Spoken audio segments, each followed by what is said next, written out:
This is Larry Casso, director of the Baton Rouge Fine Arts Academy. I have a little project I'm going to begin right now on some basic things. I get a lot of requests from people that possibly have disabilities or they're maybe to the point that they're not able to get around a lot, but they would still like to learn to do a little bit about doing art. And I've long wanted to attempt something that I could break it down so simply that any individual in any situation that would want to try this would be able to do it and do it in a very simple way. And the way that I feel in art, I had no background, no understanding other than, we had cartoon characters maybe to do when we were children in comic books, if you could get a hold of paper. And that's not a joke. We take so much for granted today. There was very little to spare, I should say, after the Second World War. Many of you would never remember when the only way we got paper many times and rulers and pencils was through Coca-Cola. And at the beginning of the school year, you would get a gigantic red pencil. It was a treasure to me. You would get an eraser, and you would get a tablet, and you would get a ruler with Coca-Cola on it. And that's what many of us depended upon, especially when my father was in the service. That's what we depended on to get going. And so, as far as I'm concerned, I want this to be so special that any small accomplishment where a person can grow and expand will mean a lot to them, would mean a lot to me, because it doesn't take too many steps like I'm going to show you to open up the entire situation that you would be using and doing in drawing. Now, drawing is not that complicated. A lot of people think you have to be born with it. It's not innate. It's not something that, in other words, you're born with. But it's something that if it's broken down logically and sequentially with the methodology behind it, anybody can really learn to draw. Now, the thing that we want to attempt to draw, and I'm going to move this sheet right here for just a moment. Now let's see if we can bring this in a little bit. We notice that in order to do this, we have to have three basic shapes. And briefly speaking, I drew too many years. For too many years in my early days, I drew eggs. I drew circles that looked like eggs. I had no direction. I had no real objective, no way to do it that I felt would be really something that would be worthwhile doing. So most of my circles came out looking like eggs. And then I finally figured out a number of years ago that I could break this down where anybody can understand it. And it's very simple. Just do a cross line, two lines like this, two center lines. And then if you want to measure it, put an inch, an inch, an inch, all the way around. And the thought is, it's a lot easier getting here just drawing one section at a time, where you have the measurements and you have to enable you to put the proportions in correctly. And then the next thing we would want to do would be to be able to draw the complete circle. Okay, and that can be done very, very easily. In the first lesson we're going to study tonight, and we may just stop here and let the individual doing this just get all of these facts correctly. Now, everything you draw forever can be broken down into just a few steps. And if you will take the time and be very careful and apply yourself, and it's necessary because it's not something that's a talent. It's a skill that's based upon discipline. It's based upon observation. And at any time, if you have so many steps involved in doing this, you miss one step, it's going to make everything in the picture look wrong. And so as I do this in correspondence with a lot of you, I'm going to make you go back and I'm going to critique it, and I'm going to make you do it till you do it right. So in just a moment, we're going to encounter this section right here. Now the next thing I would like to do after that would be to take the box. And if you notice, I drew a Y. And again, I'm using 1-inch increments because that's the easiest for someone to follow. But basically, whatever you decide to make, what size you decide to make either one of these lines, they have to be equal. So I'm going to make a Y. Then after that, all you have to do is make sure every line comes down parallel to the line next to it. Parallel to the line next to it.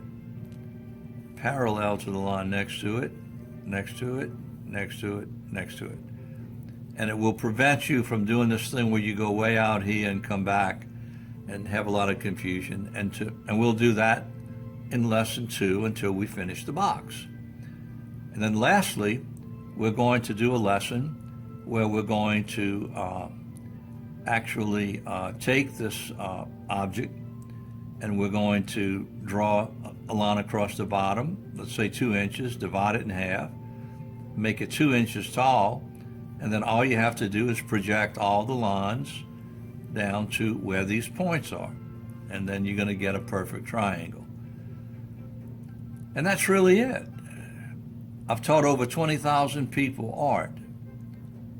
And between this and the shading subject I'm going to have tonight, you're going to find that, as strange as it might seem, even with a lot of people with college degrees, I've never had anyone that knew how to do this. And that's mind-boggling, because it's like not knowing how to read and write, okay, but being passed to the 2nd grade because you didn't want to hurt the person's feelings. That was a theory in education some years ago.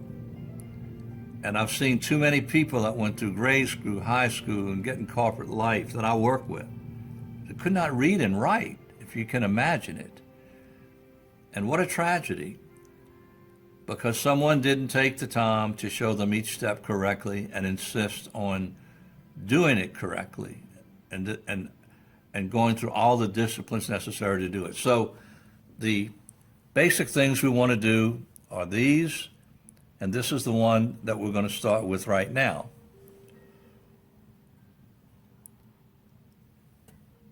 Okay, let's pause.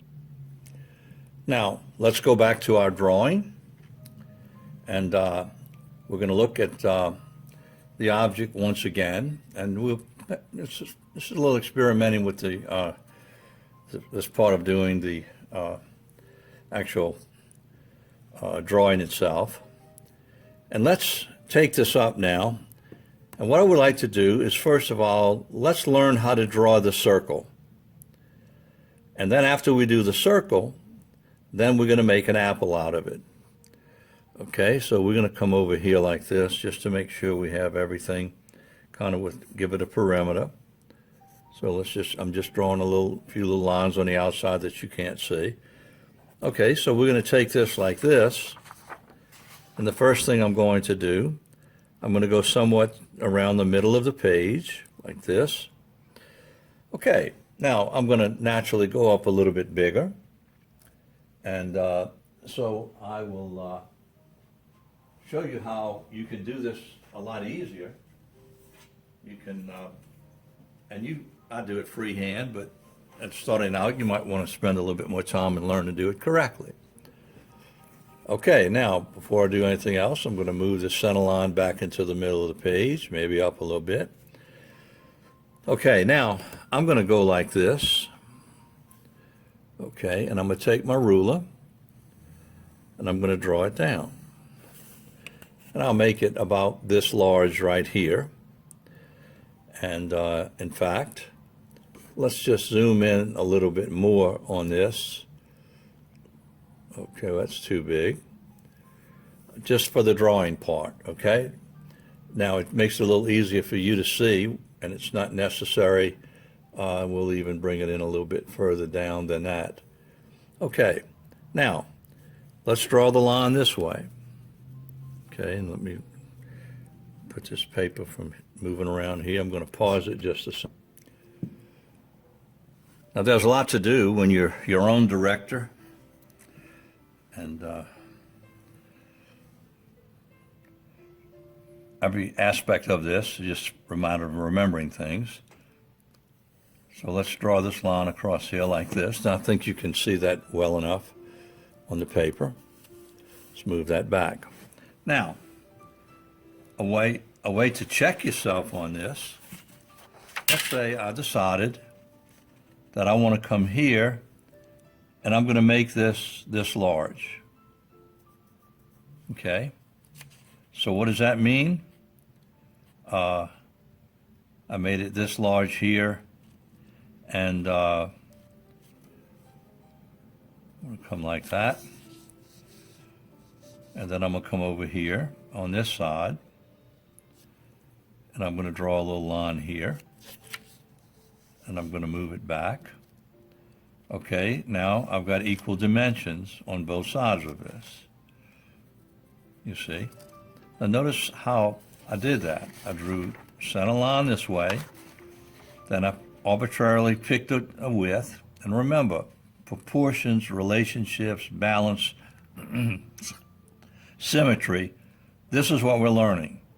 No magical, mystical thing's going to come out of the sky and hit you on the head and help you draw. They're learned skills, okay? They're not things that you can just put upside down and I'll close one eye and do better. None of that nonsense. This is done accurately and authoritatively. Now, we're going to come this way. And so not even measuring with a ruler, I can come across and do this. Okay, now, I've got that first part of that drawing. Now watch how easy it is to come back around, and I'm going to finish this in 1 second. I know this is going to maybe be a little bit dark in my movie, but that's going to be okay because it's the first time I'm doing it. Now look at how I'll come like I'm drawing a quarter of this thing. Come down again. I'm going to draw another quarter. And if you don't think that this simplifies it, try drawing a circle without this. You may be one of the few that can do it very easily. Mine always came out looking like eggs. Now, I'm going to be honest with you, I feel like I kind of lucked out on that one. Okay, but it's pretty good, and it's good enough because that's not all that we're going to do. So the first thing you're needing to do now is to really, really practice this until you get a good circle, okay? And do it in a sketchbook, draw and draw and draw. It amazes me how people, when they take my course and maybe 20 years later, they learn to draw in the first course, they get introduced to it. And that's what I was saying about how many people have never learned this. They've had teachers that have taught them about drawing and proportions and all of these things. The difference comes in the fact that it was not that they were not taught. It's just that no one followed through and showed them how to apply it. And what good is teaching something if the student doesn't learn it and can't use it? As far as I'm concerned, it wastes everybody's time. I've been through it. Okay, whereas I believe every lesson should be a learning lesson. I don't believe practice makes perfect. I believe perfect practice makes perfect. How much simpler can you be than measuring these and having these sections like this, and you could flip either one over and it fit in the other one. So that's what we're striving for. Now, I'd like you to really work at this first, and then maybe send it to me and we'll be setting up email systems. I may even get another site for that, and then let you send it to me, and let me be able to work with it and show you how to correct it and whatever. And it might be a good idea to do that before you do the shading. Okay, now since we're to this part, you're going to get another eraser, and besides your regular pink eraser that we use. I used to use gum erasers, but if any of you have used these a long time, it got to a point where they messed them up so bad, the ingredients in it, that they just crumbled to pieces when you started using them. Okay, now what I want to do is I'm going to take my kneaded eraser. It's non-abrasive.